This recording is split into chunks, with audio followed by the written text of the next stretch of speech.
Hi everyone, నేను మీ పవన్ని. Welcome back to our channel GPK shorts and entertainment. Content is ours, entertainment is yours. ఈరోజు మన వీడియోలో అల్లరి నరేష్, ఫరియా అబ్దుల్లా లీడ్ రోల్స్లో యాక్ట్ చేసిన ఆ ఒక్కటి అడక్కు మూవీ గురించి మాట్లాడుకుందాం భయ్య. ఇదొక క్లాసిక్ టైటిల్. ఆ ఒక్కటి అడక్కు అనేది అప్పట్లో ఆ రోజుల్లో రాజేంద్ర ప్రసాద్, రావు గోపాలరావు గారు ఎంత పెద్ద హిట్ అయిందో ఈ మూవీ అనేది మనందరికీ తెలుసు. సో అటువంటి క్లాసిక్ టైటిల్తో వచ్చిన ఈ మూవీ, అందులో మన అల్లరి నరేష్ ఈజ్ బ్యాక్. మళ్ళీ తన కామెడీ జోనర్కి వచ్చి ఆ లెవెల్లో మనల్ని కామెడీ నవ్వించిన ఈ మూవీ అనుకున్న స్థాయిలో ఉందా అనే దాని గురించి మాట్లాడుకునే ముందు కంపల్సరిగా మర్చిపోకుండా సబ్స్క్రైబ్ చేసుకోండి భయ్య. చాలామంది నా వీడియో చూస్తున్నారు కానీ సబ్స్క్రైబ్ చేసుకోవట్లేదు. దయచేసి సబ్స్క్రైబ్ చేసుకోండి please. Like, share and subscribe. So ఇక మన వీడియోలోకి వచ్చేస్తే, చాలా రోజుల తర్వాత అల్లరి నరేష్ తన బలమైన కామెడీ జోన్లకు మళ్ళీ వచ్చాడు. అండ్ ట్రైలర్ కూడా చూస్తే కొంచెం పెళ్లి కాని ప్రసాద్ కష్టాలు, సో పెళ్లి కోసం తను పడే తాపత్రయం అండ్ సొసైటీలో అడిగే క్వశ్చన్స్, ఏం బాబు ఇంకా పెళ్లి కాలేదా, ఎప్పుడు చేసుకుంటావు, ఈ క్వశ్చన్ లాంటికి తను ఫేస్ చేసే ఇష్యూస్, ఇవన్నీ చూస్తే ట్రైలర్లో మనకి ఒక రకమైన ఎక్స్ప్రెషన్ అయితే వచ్చింది. సో కామెడీకి చాలా స్కోప్ ఉంది మూవీలో, కామెడీ ఫుల్ ఉంటుంది. లైక్ మన వెంకటేష్ సినిమా మల్లీశ్వరి ఆ లెవెల్లో ఉంటుందేమో అని, అంత ఆ లెవెల్లో ఉండకపోవచ్చు బట్ ఆ లెవెల్ ఉంటుందేమో అని మనం ఎక్స్పెక్ట్ చేస్తాం ట్రైలర్ చూసి. కానీ కొంచెం ట్రైలర్లో ఆ హిలోరియస్ కూడా తగ్గింది, కొంచెం మెసేజ్ కూడా ఉంది అనిపించింది. సో మన డైరెక్టర్, ఈ మూవీ డైరెక్టర్ మల్లి అంకం. సో ఈ మల్లి అంకం ఆ అల్లరి నరేష్ని కామెడీ యాంగిల్లో ఎంతవరకు యూజ్ చేస్తున్నా అంటే, మొత్తం ఫుల్ ఫ్లెడ్జ్డ్గా అయితే 100% తన కామెడీ యాంగిల్ అయితే యూజ్ చేసుకోలేదని చెప్పాలి. మేబీ తన ఆలోచన వేరే ఉండొచ్చు. తన స్క్రిప్ట్లో ఓన్లీ కామెడీ మాత్రమే కాకుండా మెసేజ్ కూడా ఇన్వాల్వ్ చేసాడు అనిపించింది. సో మెయిన్గా ఈ ఫస్ట్ హాఫ్ అయితే మాత్రం మనకి ఈ పెళ్లి కోసం తను పడే కష్టాలు, పెళ్లి కాని ప్రసాద్ కష్టాలు అండ్ పెళ్లి కోసం మ్యాట్రిమోనీ సైట్ రీచ్ కావడం, ఇవన్నీ కొంచెం కామెడీగా నడుస్తాయి, హిలోరియస్గానే ఉంటాయి. బట్ అంత భయంకరమైన కామెడీ అయితే కాదు. సో అంత కామెడీ అయితే మనం ఎక్స్పెక్ట్ చేయలేం. అలా ఎక్స్పెక్ట్ చేసిపోతే మాత్రం దెబ్బైపోతాం. పర్లేదు, ఓకే. సో మన కామెడీ మాత్రమే కాదు, మెసేజ్ కూడా ఇవ్వాలనుకున్న డైరెక్టర్, అదైతే స్పష్టంగా తెలిసింది. సో అవేంటంటే ఆ మెసేజ్ మెయిన్గా మ్యాట్రిమోనియల్ సైట్స్, ఫేక్ ప్రొఫైల్స్ వల్ల నేడు యూత్ అనేది ఎంత ప్రాబ్లమ్స్ ఫేస్ చేస్తుంది, అది అమ్మాయిలు అవ్వచ్చు అబ్బాయిలు కావచ్చు, వాళ్ళు ఎలాంటి ప్రాబ్లమ్స్ ఫేస్ చేస్తున్నారు అనేది చాలా స్పష్టంగా చెప్పాలనుకున్నారు. అండ్ దీంతోపాటు మ్యాట్రిమోనియల్ సైట్స్ కూడా మనకి మ్యారేజ్ చేసుకోవాలనే అవసరాన్ని ఎలా క్యాచ్ చేసుకుంటున్నారు అనేది కూడా చాలా స్పష్టంగా చూపించాడు. అండ్ ఫ్యామిలీ సెంటిమెంట్, ఫ్యామిలీ కుటుంబం అనేది ఎంత అవసరం, ఒక పెద్ద కుటుంబం అనేది ఎంత అవసరం అనేది కూడా చూపించాడు. ఇవన్నీ మిక్స్ చేస్తే మరీ మనం ఈ సినిమా వేస్ట్ అని చెప్పలేం, కానీ బాగుంది. కానీ మెయిన్ ప్రాబ్లం మనం ఎక్స్పెక్ట్ చేసే ఒకటి, కానీ ఈ మూవీలో ఉండేది మాత్రం ఇంకోటి, అదొకటే ప్రాబ్లం. సో ఇక ఈ మూవీలో ఫుల్ కామెడీ ఆశించిపోతే మాత్రం ఖచ్చితంగా దెబ్బైపోతారు భయ్య. అంత ఎక్కువ ఎక్స్ప్రెషన్ పెట్టుకోవద్దు, వెళ్ళండి. కావాలంటే మంచి మ్యాట్నీకి వెళ్తే ఆఫ్టర్నూన్ మంచి ఏసీ థియేటర్లో కూర్చుంటే కంపల్సరీగా టైం పాస్ అవుతుంది, మీరైతే బోర్గా ఫీల్ గారు. కొంచెం అక్కడక్కడ కొన్ని బోర్ సీన్లు అనిపించినా కానీ అంత ఏందిరా బాబు ఈ మూవీ ఇంత రాడ్ లాగా ఉందైతే అనిపించదు. పర్లేదు, బాగానే ఉంది. అయితే మన ఎక్స్ప్రెషన్కి రీచ్ కాదు, అదొకటే ప్రాబ్లం.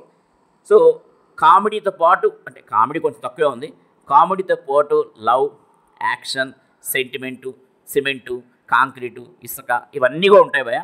సో ఇవన్నీ కూడా మనం భరించాల్సిందే, తప్పదు. అయితే ఓవరాల్గా నేను చెప్పేదంటే, అల్లరి నరేష్ లాంటి ఒక యాక్టర్ తోటి మనం ఎక్స్పెక్ట్ చేసినైతే ఇవన్నీ కాదు, ఈ మెసేజ్లు అండ్ ఎమోషన్స్ ఇవన్నీ కాదు. కామెడీ, తన పాస్ సినిమాలన్నీ ఎలా ఉంటాయో కామెడీగా, అటువంటి కామెడీ మనం ఎక్స్పెక్ట్ చేసాం, అదొక్కటే ఈ మూవీలో మైనస్. సో ఇక యాక్టర్స్ విషయానికి వస్తే మెయిన్గా మన అల్లరి నరేష్ గురించి చెప్పుకోవాలి. సో ఈ మధ్యకాలంలో అన్ని రకాల క్యారెక్టర్స్, ఎమోషనల్ క్యారెక్టర్ కానీ యాక్షన్ క్యారెక్టర్ కానీ అన్నీ చేసి మెయిన్ ఆల్రౌండర్ మనవాడు నిరూపించుకున్నాడు. సో కాబట్టి ఈజ్ 100% ఫుల్ ఫ్లెడ్జ్డ్ యాక్టర్. కానీ ఎందుకో తెలియదు కానీ కొంచెం కామెడీ టైమింగ్లో కొంచెం మళ్ళీ వెనకబడ్డాడు అనిపించింది. ఎందుకంటే మేబీ ఇవన్నీ చేయడం వల్ల కొంచెం కామెడీ టైమింగ్ తగ్గిందే అనిపిస్తుంది. అప్పటి సినిమాల్లాగా పాత సినిమాల్లాగా అంత ఈస్ట్ అయితే తను చేయలేదు ఈ మూవీలో. కొంచెం ఇబ్బంది పడ్డాడేమో అనిపించింది కామెడీ చేయడానికి. So next Faria Abdullah. So ఈ ఫరియా అబ్దుల్లా కామెడీ టైమింగ్ అని మనకు ఆల్రెడీ తెలిసిందే. సో జాతిరత్నాల్లో చిట్టి క్యాట్ ద్వారా తను ఎంత కామెడీ పండించిందో తెలిసింది. సో తనలో కూడా ఒక కామెడీ యాంగిల్ అయితే ఉంది. కానీ డైరెక్టర్ తన కామెడీ యాంగిల్ అయితే ఎక్కువ యూజ్ చేసుకోవాలనుకోలేదు. తను ఒక రెగ్యులర్ హీరోయిన్ లాగే యూజ్ చేశాడు. సో దీనివల్ల తనకు కూడా అంత పర్ఫార్మెన్స్ స్కోప్ అయితే లేదు. సో తను కూడా అండర్ యూటిలైజ్ చేసాడు అనిపించింది. Next Jamie Lever.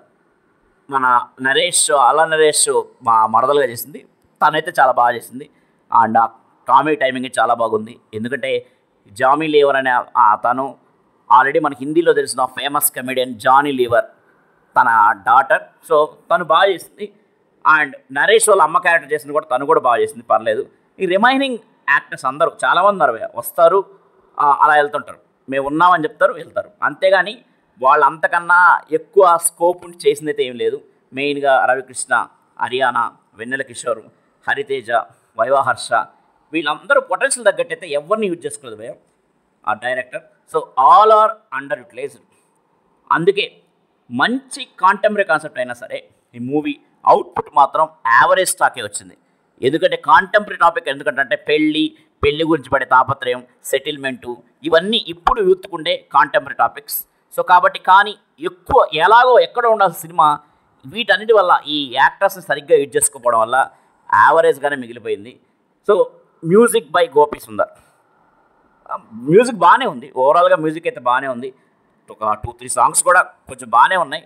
కానీ మెయిన్గా టైమింగ్ అనేది సరిగ్గా లేకపోవడం వల్ల మూవీ జరిగే టైమింగ్ అనే కరెక్ట్ టైమింగ్ రాకపోవడం వల్ల ఆ సాంగ్స్ కూడా మనకు కొంచెం బోర్ కొట్టిస్తాయి. మెయిన్గా ఫస్ట్ సాంగ్ అయితే మన హరితేజ అండ్ నరేష్ కాంబినేషన్లో వచ్చిన రాజాదిరాజు సాంగ్ అయితే పర్లేదు, అదైతే కొంచెం క్యాచీగా ఉంది, ఆ సాంగ్ అయితే చూడొచ్చు. కానీ మిగతా సాంగ్స్ విజువల్స్ పరంగా అండ్ సినిమాటోగ్రఫీగా బాగున్నా కానీ మనకు మాత్రం అప్పటికే మనం కొంచెం వెక్స్ అయిపోవడం వల్ల ఆ టైమింగ్ కరెక్ట్గా లేకపోవడం వల్ల ఆ సాంగ్స్ కూడా మనకు అంత అనిపించవు. బట్ బ్యాక్గ్రౌండ్ స్కోర్ అయితే ఓకే.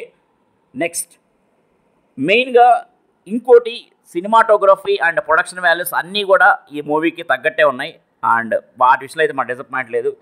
ఒకటి డిసప్పాయింట్మెంట్, మనం ట్రైలర్ చూసి అల్లా నరేష్ ఈజ్ బ్యాక్ అనే కాన్ఫిడెన్స్, అఫ్కోర్స్ ప్రెస్ మీట్లో అల్లా నరేష్ కూడా చెప్పాడు మంచి కామెడీ మూవీ అని. సో దీన్ని ఎక్స్పెక్టేషన్ పెట్టుకొని మనం పోతే మాత్రం థియేటర్ మాత్రం కంపల్సరీగా మనం డిసప్పాయింట్ అవుతాం డెఫినెట్గా. సో అంత ఎక్కువ కామెడీ అయితే మళ్ళీ ఎక్స్పెక్ట్ చేయొద్దు. సో నెక్స్ట్ ఒక అల్లా నరేష్ సినిమా అండ్ ఒక family action drama and love emotional drama చూడాలనుకుంటే మాత్రం హ్యాపీగా మీరు థియేటర్కి వెళ్ళచ్చు, థియేటర్కి వెళ్ళి చూసి రావచ్చు. సో అలాగా నేను మరీ రాడ్ సినిమా మరీ చెస్ సినిమా చెప్పను, మంచి సినిమానే. సో ఒకసారి చూసి రావచ్చు హ్యాపీగా థియేటర్లో కూర్చొని. ఈ వీకెండ్కి మీరు వన్ ఆఫ్ ద పిక్గా ఈ మూవీని పెట్టుకోవచ్చు, నో ప్రాబ్లం. అయితే మెయిన్గా మళ్ళీ చెప్పేది, ఎక్కువ అల్లా నరేష్ నుంచి అయితే ఎక్కువ ఎక్స్పెక్ట్ చేయొద్దు.